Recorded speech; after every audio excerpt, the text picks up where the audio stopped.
Hi there, and welcome on the journey to transform culture. I'm Steve, and I'll be your guide. Well, folks, hope you're having a fantastic day and an even better week. Folks, in this video, we're going to dive in and talk a little bit about complexity. Right? We're going to try not to make it complex, though. We'll figure that out, right? We're going to talk about complexity.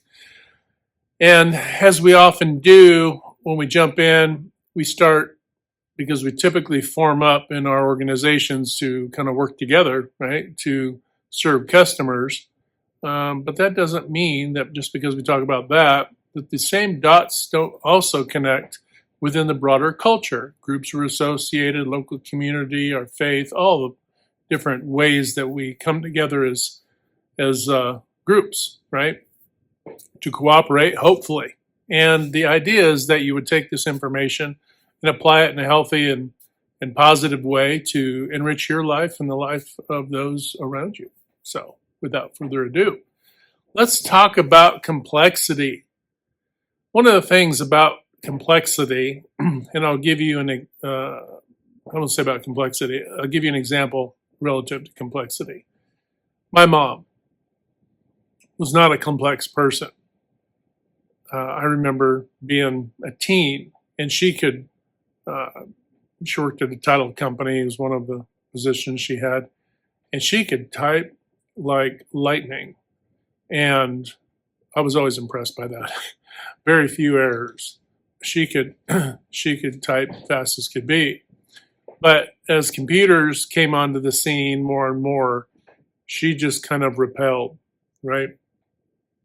And as the age would continue through the decades until we get to, the iPhone era, so to speak, I'd gotten her an iPad, a small one, and in it basically, and I'd only gotten it so she could play like solitaire on it because she liked to play solitaire regularly. So I figured, I'll get her that.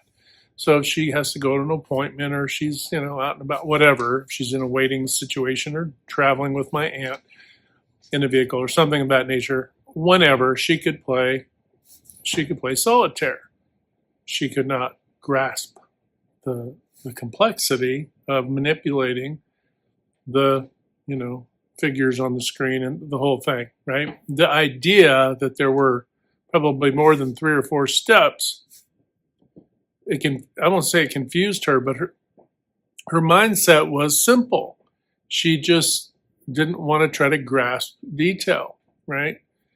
So, and complexity is relative, right? Complexity is relative to our understanding, right? So at some point in our cultures, going back, probably some thousands of years, when we began farming, right, that would have seemed like magic, like, wow, right?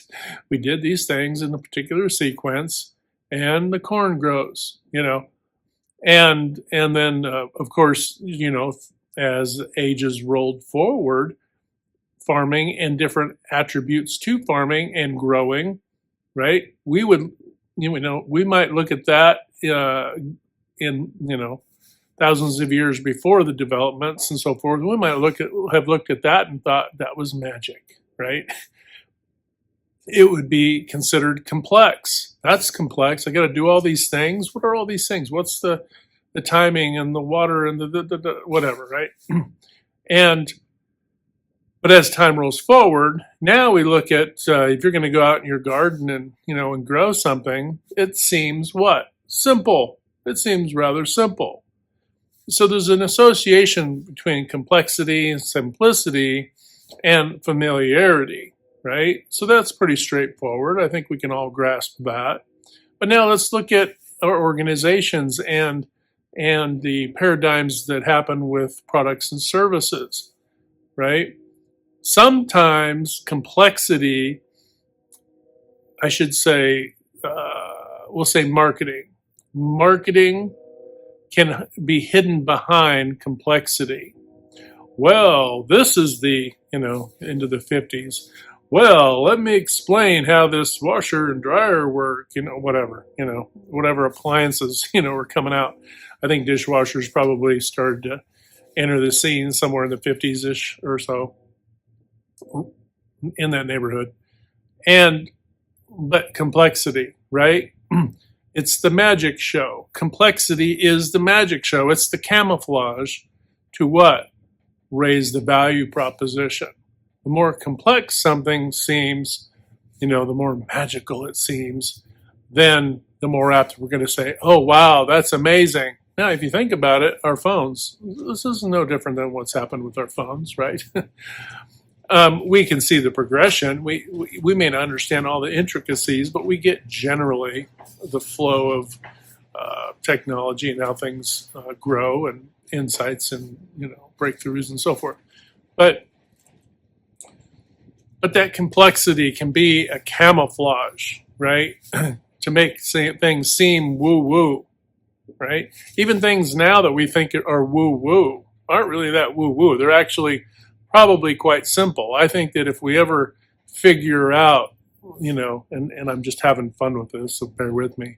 If we ever figure out how to communicate through telepathy or something of that nature, at some point we're going to go, how do we never figure this out for thousands of years, right? It'll be something like that, because it's always that a key, and I'm just having fun with that idea, but it's always that there is a simple key to unlock a particular door that allows us to continue forward in the maze, right?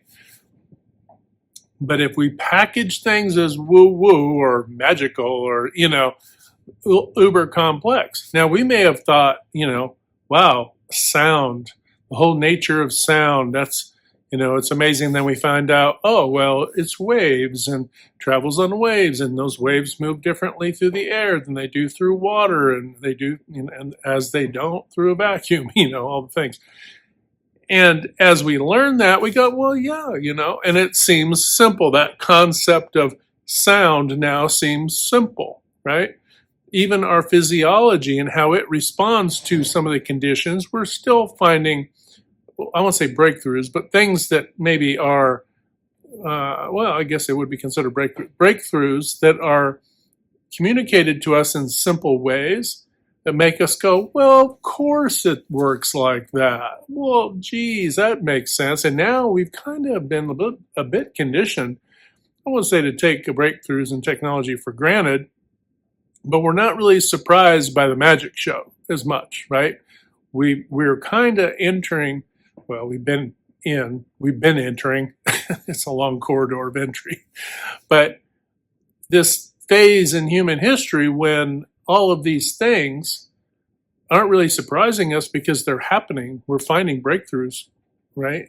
In an exponential, return, and which is compressed, So I won't say become spoiled, but it's become more difficult for the value proposition to market something as woo-woo, right?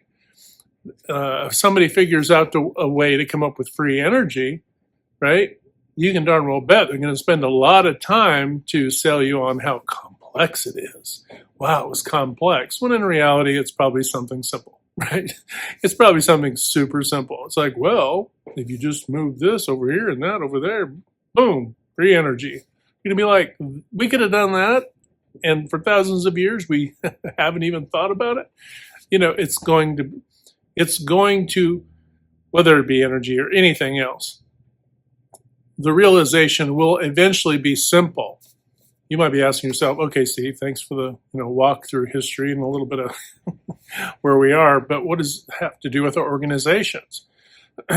Well, we have to understand that things aren't complex. The relationship with our teams, between leadership teams and the broader team, and the products that we make, they're not that complex. Organizations want to be, well, the process that we do is like, wow, and don't get me wrong, there are some really neat and creative processes, and you go, wow, I'd have never guessed that process would have been done to get to that, wow, you could do that in 100 steps? I think I could do it in 80, whatever, right? But the complexity is so amazing. We've been doing this for 200 years like this. Never improved upon that. So, but that complexity, right? It can be a way that what? Maintains the value proposition for an organization. Some organizations don't improve because if they improve, right, and they can do, and sadly, they'll sit back and say, well, I don't want to improve. We just want to keep doing what we've been doing the way we've been doing it forever. And don't get me wrong, you don't want to, blow up your processes and and destroy what you're doing. But by not growing, by falling into that simplistic mindset, because that's the other end of the spectrum, complexity to kind of camouflage and to create kind of a woo-woo to how complex something is that we make or process or service that we provide. It's so woo-woo. No, sometimes it's just difficult, right? Let's just call it what it is. Sometimes things are just difficult. That's less of a, most people can identify with that. This is just hard grinding work, right? And, to make this thing and to create blah, blah, blah.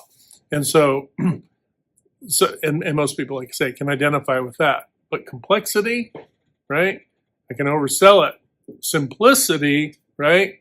We want to be able to look at things and go, well, no, it's, we want to fall back and go, well, we don't want to improve upon anything because the way we make it now is perfect.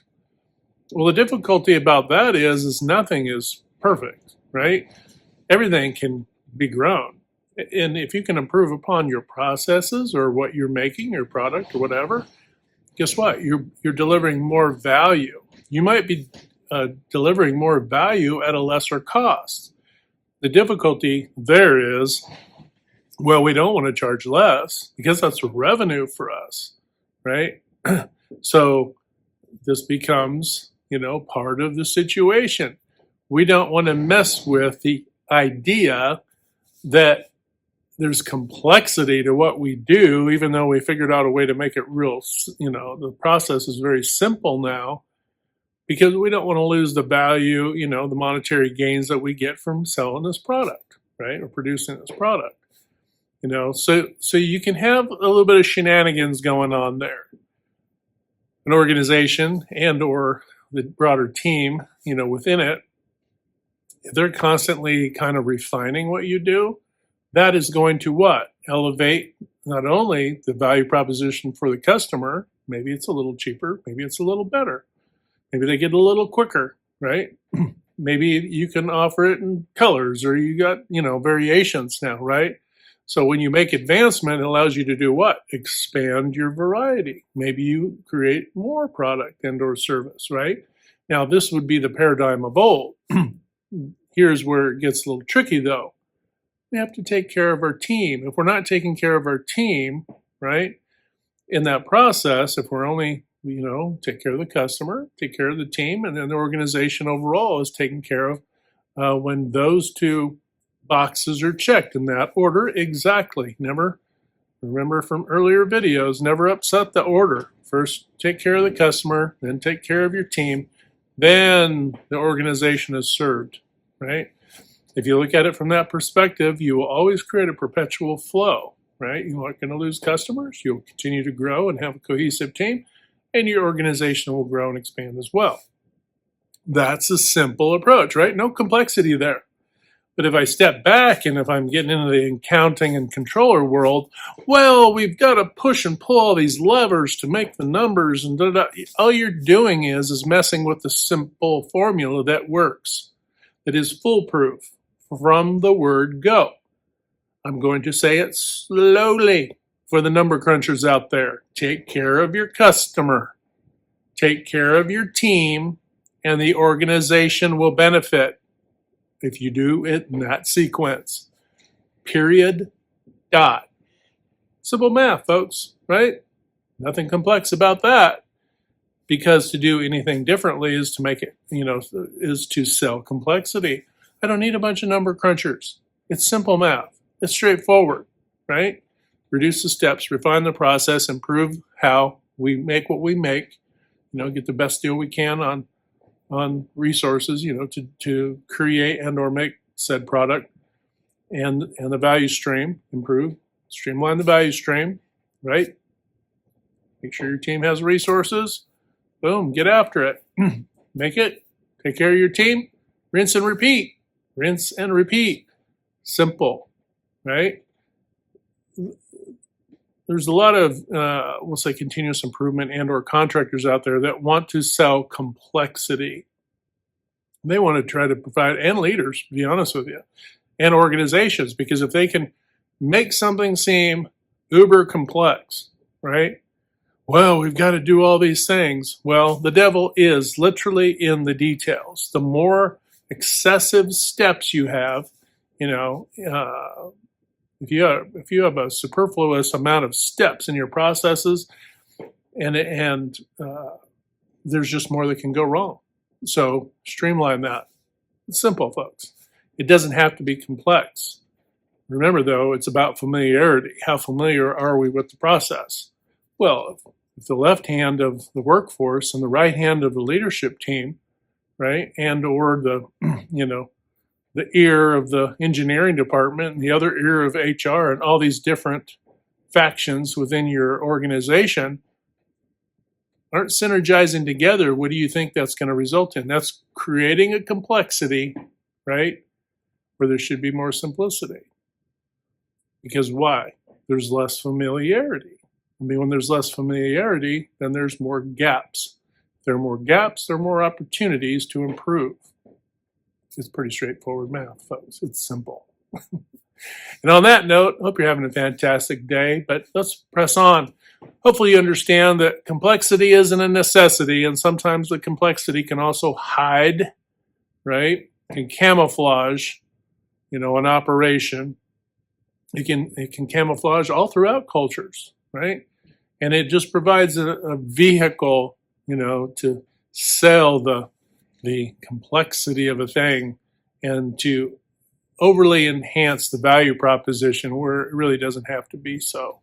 And by simplifying your processes and making things more straightforward, you're dealing a little bit more honestly with your customers, and hopefully a lot more honestly with your customers, and you're making a process and providing for your team and your organization in a way that kind of makes things accessible. And if the rest of the team knows what's going on, right, you don't have these gaps in knowledge and familiarity, then you're able to repeat, right? Predictable. You want to have repeatability, right? Predictability and repeatability. You want that. If you've got that, you're going to win, folks. You're just going to win. So, and on that note, hit that good green domino 3 to 5 times a day or more to uplift, motivate, inspire, and just encourage one another.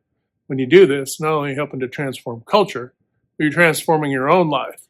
But don't forget, we can't transform anything on the outside if we're not willing first to transform on the inside. This is so important. All right, folks, have a fantastic day. Hit like, share, and subscribe. And until next time, we'll talk to you later.